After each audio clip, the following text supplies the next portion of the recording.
Assalamualaikum warahmatullahi wabarakatuh.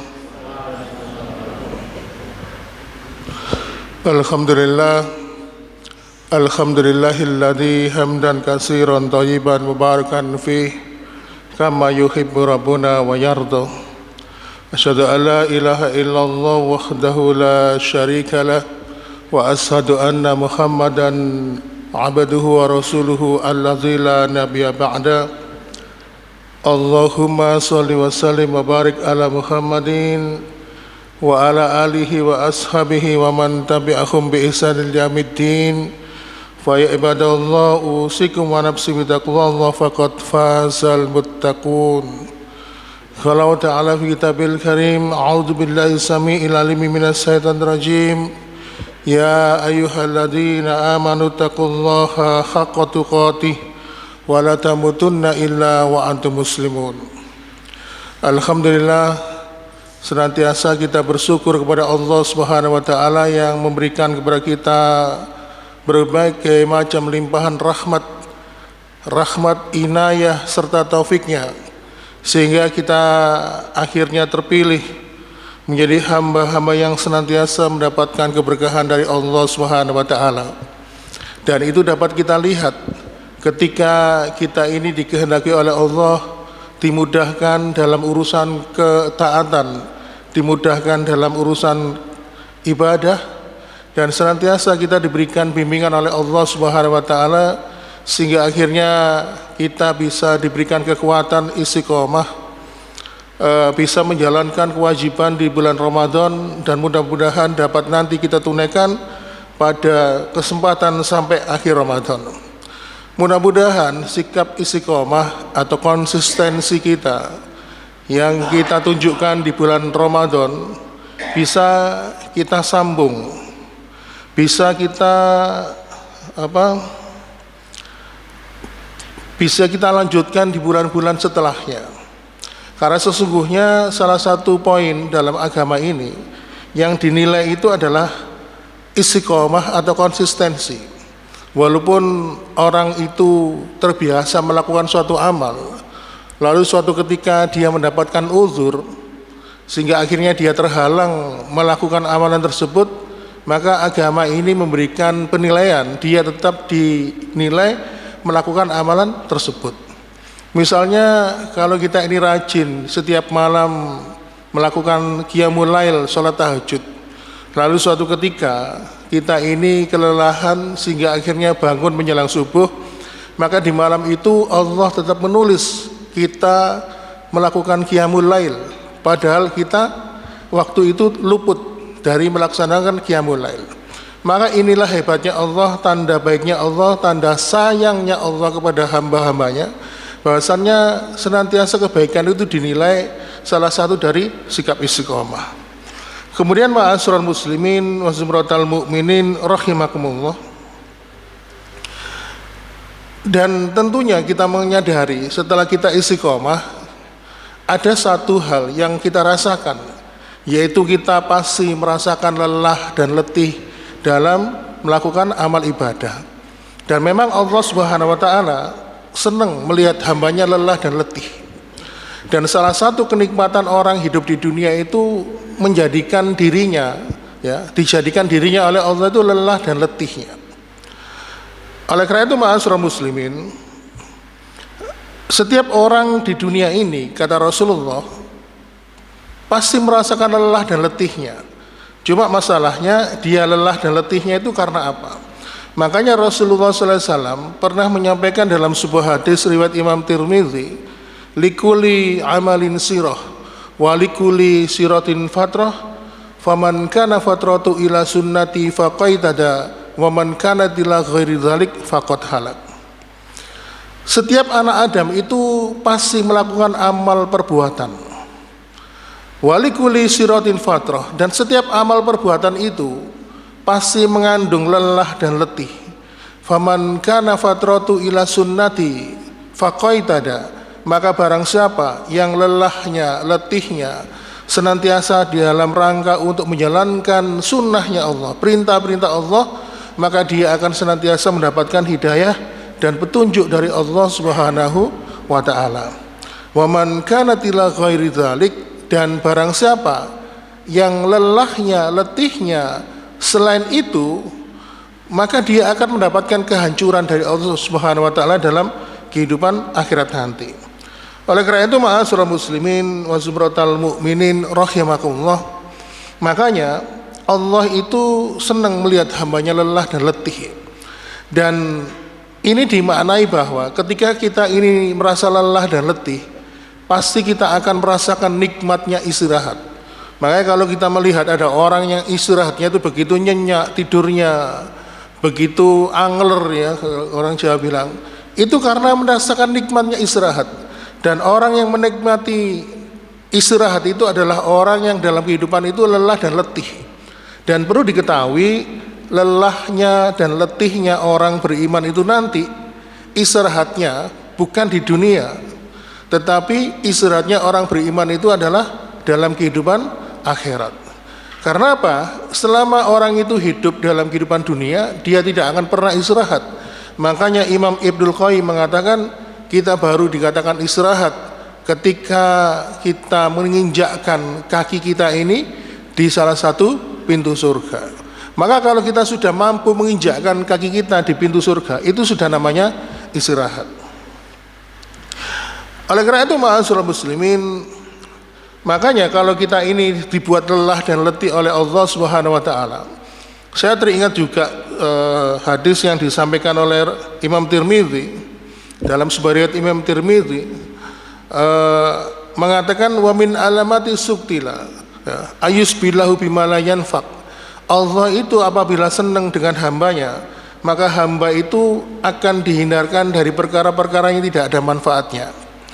Jadi mahbumul mukhalafahnya, pemahaman terbaliknya, ya, kalau misalnya Allah itu tidak senang melihat hamba-hambanya, ya, kemudian hamba tersebut disibukkan dalam perkara yang tidak ada manfaatnya, maka pemahaman terbaliknya, maka Allah akan menyibukkan hamba itu. Allah akan senang dengan hamba tersebut, maka dia akan disibukkan dalam perkara ibadah, perkara ketaatan. Makanya kalau kita ini sering ngaji, senang hadir di masjid, bersalat berjamaah, senang mengikuti kajian, maka yakinilah bahwasanya kita ini dikehendaki kebaikan dalam kehidupan oleh Allah Subhanahu wa taala. Berbicara tentang lelah dan letih ini, jamaah sekalian, ada beberapa lelah dan letih yang dicintai oleh Allah. Yang pertama, ketika kita lelah dan letih itu berjihad di jalan Allah Subhanahu wa taala. Kemudian keletihan kita ketika melakukan ibadah haji dan umroh. Jadi ibadah haji dan umroh itu ibadah fisik. Bagi mereka yang sudah pernah ke tanah suci pasti sudah merasakan. Makanya kenapa kebanyakan jamaah haji atau umroh pulangnya itu kepegelan, kurang istirahat, akhirnya jatuh sakit. Nah, Allah itu senang melihat hambanya yang berlelah letih melakukan ibadah haji dan umroh. Kemudian Allah itu senang melihat lelah letihnya hamba yang melakukan amalan soleh. Dan yang keempat, Allah itu juga senang melihat lelah dan letihnya seorang ayah, kepala keluarga yang bekerja, membanting tulang, memeras keringat untuk memenuhi nafkah kebutuhan keluarganya. Makanya sampai Rasulullah SAW menyampaikan, lelah letihnya bekerja itu bisa menghapuskan dosa-dosa kecil di antara kita.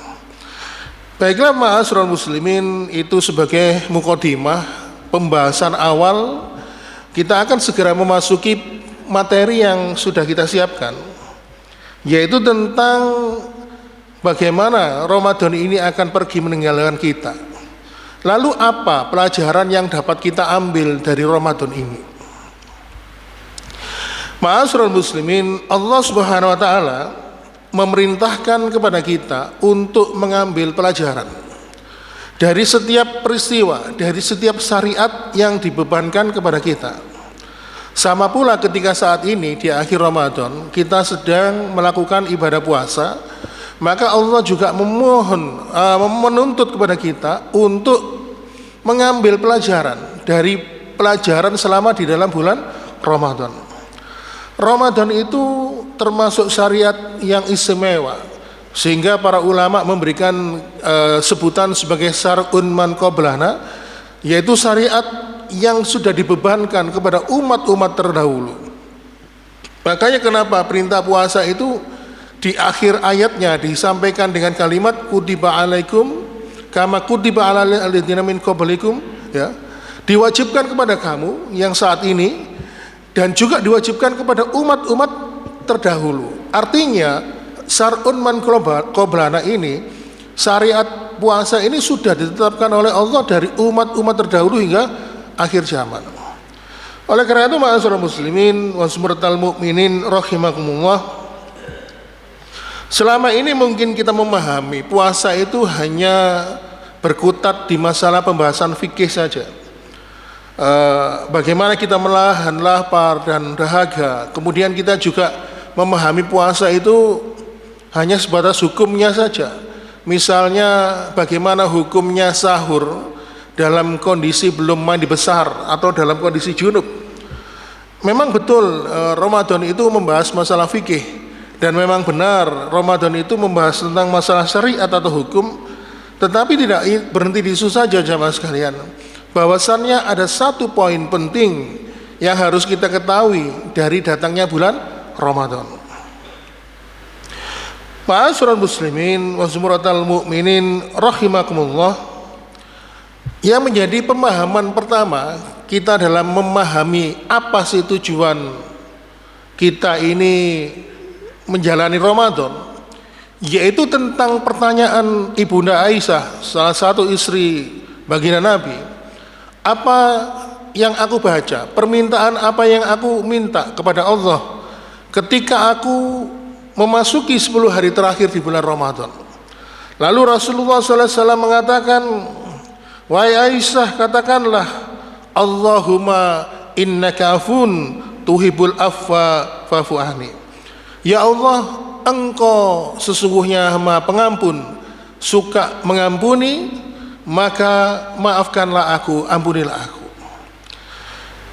Ma'asyiral muslimin, dari pemahaman ini kita bisa melihat bahwa Ramadan memberikan pelajaran kepada kita bahwa yang paling penting kita minta di dalam bulan Ramadan itu adalah ampunan dari Allah Subhanahu wa taala atas dosa dan kesalahan kita. Karena ada beberapa hamba itu sudah beberapa kali tilawatil Quran sampai khatam belum mendapatkan ampunan. Ada yang sampai itikaf 10 hari full, juga ada yang tidak mendapatkan ampunan. Dan apabila itu diawali dengan rasa ujub dan sombong, makanya kalau ada orang yang merasa, saya merasa itikaf sempurna 10 hari di bulan 10 hari di akhir Ramadan, mengikuti Rasulullah, saya tidak pulang, itikaf seharian di situ. Lalu kemudian di dalam hatinya muncul rasa ujub, rasa kesombongan, merasa lebih baik dibandingkan yang lainnya, maka amal ibadah seperti inilah yang tidak akan mampu membawa seseorang itu mendapatkan ampunan. Begitu juga dengan ketika ada seseorang yang membanggakan tilawahnya, saya sudah khatam 5 kali membaca Al-Quran di dalam bulan Ramadan ini, ya. Bayangkan bagi mereka yang tidak pernah bisa menghatamkan, nah, kalau mereka tidak bisa menghatamkan di bulan Ramadan, terus bulan mana lagi mereka bisa menghatamkan? Nah, ketika dia melakukan amalan ini lalu disertai dengan kesombongan, rasa ujub, rasa bangga, maka amalan itu tidak mampu menghantarkan dia kepada ampunan dari Allah Subhanahu wa taala. Ma'asyiral muslimin, ampunan Allah Subhanahu wa taala terutama di dalam bulan Ramadan ini hanya diberikan kepada mereka hamba-hamba yang merasa hina. Hanya diberikan kepada mereka hamba-hamba yang merasa rendah diri di hadapan Allah Subhanahu wa taala. Lalu kemudian mereka mengucapkan Allahumma innaka afun tuhibul afwa fa'fu anni. Lalu kemudian diiringi dengan air mata yang mengalir menetes dari matanya. Dia menangis terseduh-seduh menyesali segala dosa dan kekhilaafannya. Mungkin yang bersangkutan tidak pernah menghatamkan Al-Quran, mungkin yang bersangkutan tidak bisa rutin sholat taraweh karena tuntutan ekonomi, dia harus bekerja, tarawehnya bolong-bolong. Mungkin dia jarang itikaf atau mungkin tidak bisa itikaf karena dia harus berjaga, bertugas dan sebagainya. Tetapi ma'asyiral muslimin, perlu diketahui Ramadan itu bukan untuk kita berlomba-lomba dalam membanggakan amal, bukan. Tidak dalam rangka untuk membanggakan berapa kali saya ini khatam Al-Quran, tidak dalam rangka untuk membanggakan bagaimana saya ini itikaf, ya, tidak dalam rangka untuk membanggakan bagaimana saya ini sudah sholat tarawih full dan sebagainya. Tetapi ma'asyiral muslimin, yang benar adalah Ramadan itu tempat kita berlomba-lomba untuk menjemput, untuk mendapatkan ampunan dari Allah Subhanahu wa ta'ala. Dan ampunan Allah ini tidak pernah datang, tidak pernah sampai kepada orang yang hatinya tinggi. Ampunan dari Allah Subhanahu wa ta'ala ini akan diberikan kepada mereka yang hatinya rendah, hatinya rendah diri di hadapan Allah Subhanahu wa ta'ala dan merasa hina. Oleh karena itu ma'asyiral muslimin, walaupun dia itu itikaf, ya, walaupun dia itu membaca Al-Quran berkali-kali khatam, walaupun dia itu bersedekah, tetapi kalau amalan itu disertai dengan rasa ujub, maka walaupun dia mengucapkan doa permohonan ampunan, ampunan itu tidak akan pernah menjumpainya. Tetapi ampunan Allah hanya diberikan kepada orang-orang yang rendah hatinya, merasa hina di hadapan Allah Subhanahu wa ta'ala. Di satu sisi ada orang yang dengan bangga berangkat dari rumahnya jam 12 malam, dia melihat gang di rumahnya itu dengan bangga, lihatlah banyak orang yang rumahnya masih tertutup, terdengar suara dengkuran di rumah mereka, sedangkan aku berangkat ke masjid untuk itikaf. Lalu kemudian banyak juga yang merasa, saya merasa malam ini adalah malam Lailatul Qadar. Sungguh beruntunglah aku yang aku sekarang ini sedang itikaf di masjid dan menjumpai Lailatul Qadar, dan sungguh rugilah mereka yang tidak memanfaatkan kesempatan baik ini. Banyak mereka yang lalai, ya, sehingga mereka tidak dapat Lailatul Qadar. Nah, ini termasuk kesombongan yang terselubung di dalam hati. Tapi sebaliknya, ma'asyiral muslimin, ada orang yang tidak bisa itikaf. Dia harus bertahan di rumahnya, mungkin dia harus nunggui anak yang sakit, mungkin dia harus menunggu merawat orang tua yang sakit, tetapi di dalam hatinya dia berzikir kepada Allah, berdoa memohon ampun, menangis kepada Allah, ya Allah ampunilah dosaku ini, Engkau telah menebarkan ampunanmu di bulan Ramadan ini. Dan orang-orang seperti inilah yang hatinya merasa rendah di hadapan Allah, maka mereka lah yang akan mendapatkan ampunan dari Allah Subhanahu wa ta'ala.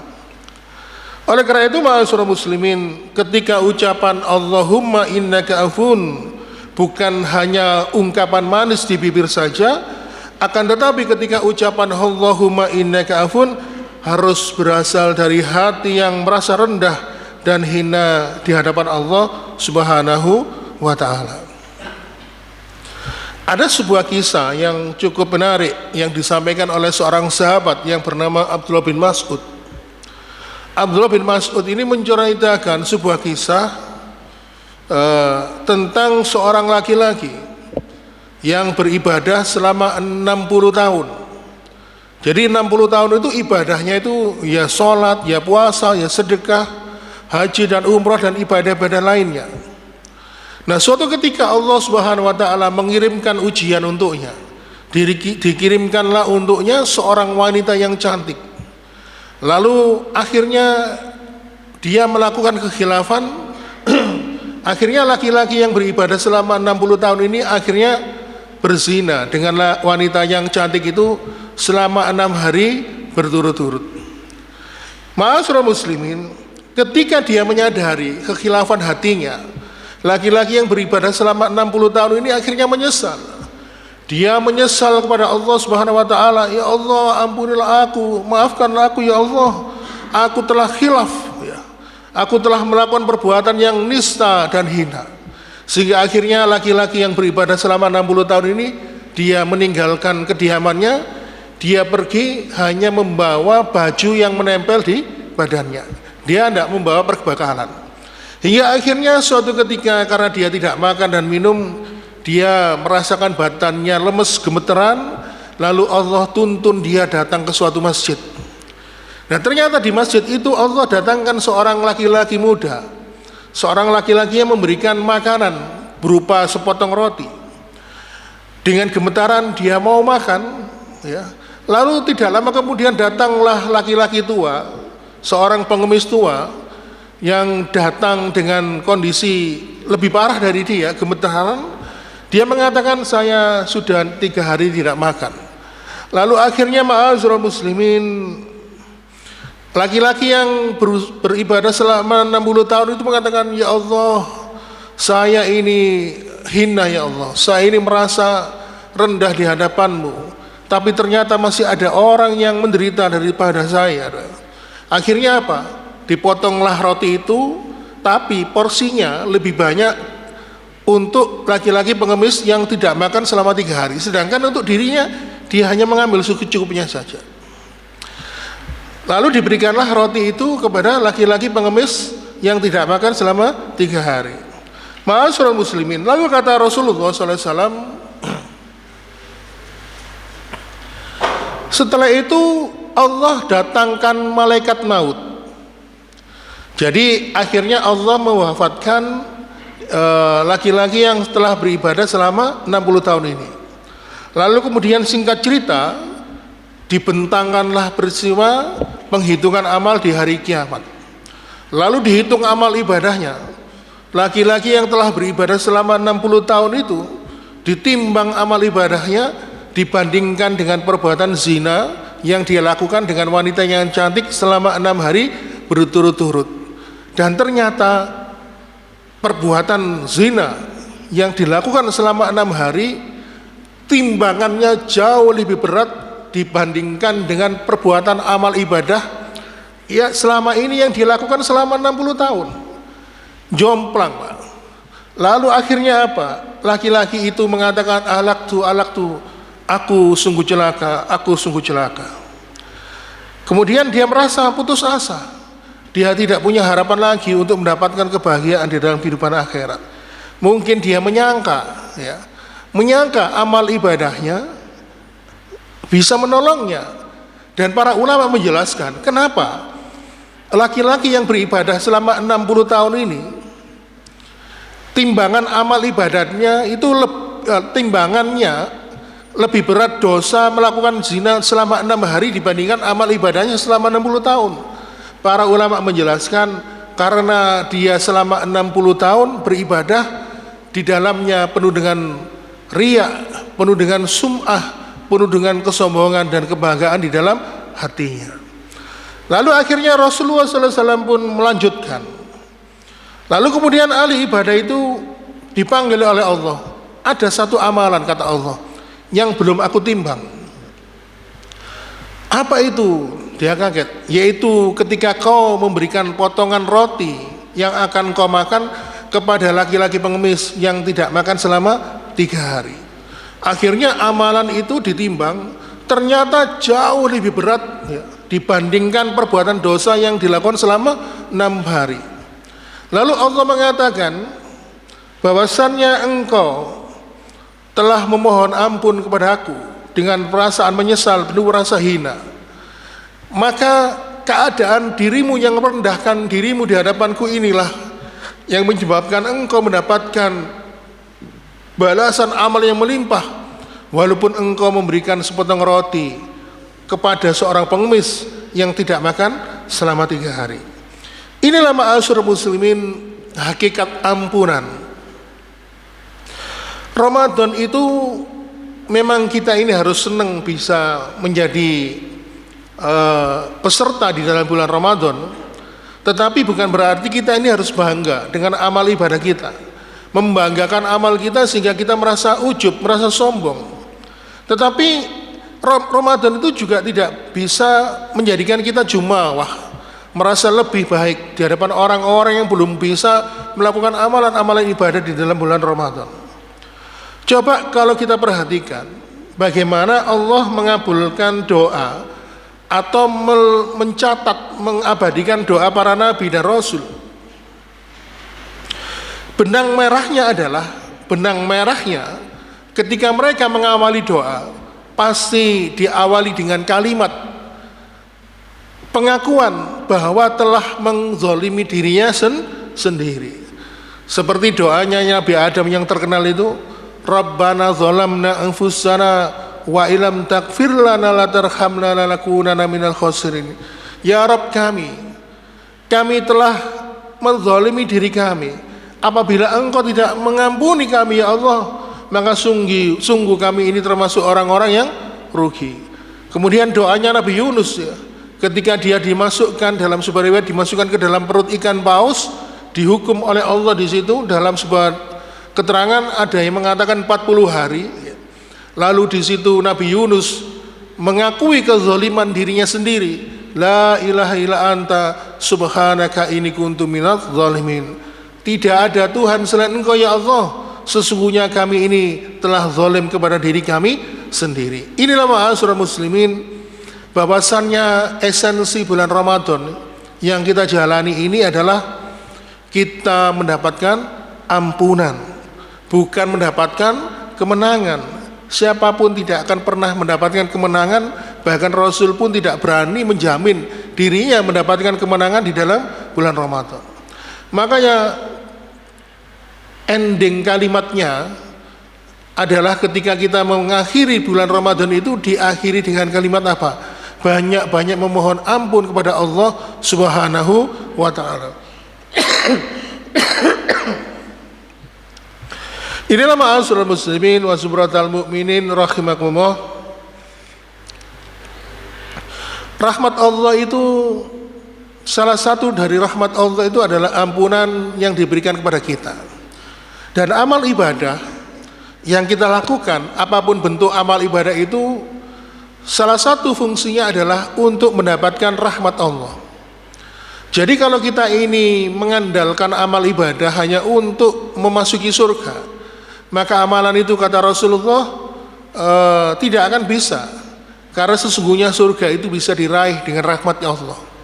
Makanya kenapa di dalam surat Al-Maidah ayat sekitar 70 sekian, di akhir kalimat Allah mengatakan inna rahmatallahi qaribum minal muhsinin, sesungguhnya rahmat Allah itu sangat dekat sekali bagi mereka orang-orang yang senantiasa muhsinin, banyak-banyak melakukan amal kebaikan. Oleh karena itu ma'asyiral muslimin, marilah kita senantiasa banyak melakukan amal ibadah, amal kebaikan, sehingga dengan amal tersebut bisa mendapatkan rahmat dari Allah Subhanahu wa taala.